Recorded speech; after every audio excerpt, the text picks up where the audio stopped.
the average investor, I think you should buy real silver.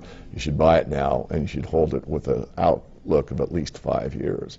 But I think it's the one investment that's probably not only the best investment, but it's probably the best overall investment from the standpoint is you're buying real money, you're buying something historically known, you're buying something that's negotiable worldwide, and you're buying something that is in high demand in all kinds of aspects on a worldwide basis, and it's not going away. Silver has been so cheap for so long that everyone expects that's the way it normally is. It's not. This part of time and space is an aberration in the history of precious metals, particularly silver. Silver is selling so cheap in comparison to gold, which is so cheap in comparison to the economic imbalances, that it is staggering to the imagination.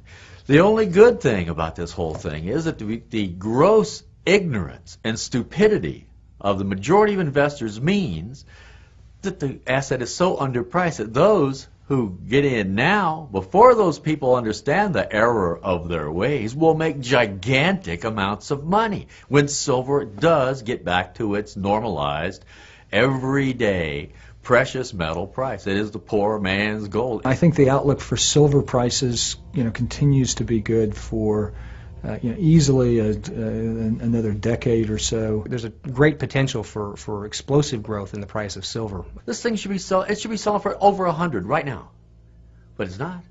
What a bargain! And what we're looking at right now is we are looking at all of these catalysts converging simultaneously in the silver market that could propel the price of this metal to heights that we can only begin to imagine. Well, I'm asked this question a lot. It's surprising. How much should I have? And they give me lots of statistics about how much money they have, where their money is, blah, blah, blah, blah. I tell them, go out and buy 100 ounces. Go to bed. When you wake up tomorrow, think to yourself, is that enough? And if it's not, buy some more. Go to bed. Wake up tomorrow morning. Think to yourself, do I have enough? If the answer is no, buy some more. There will be one morning when you wake up and you will ask yourself that question and you will say, yes, I have enough.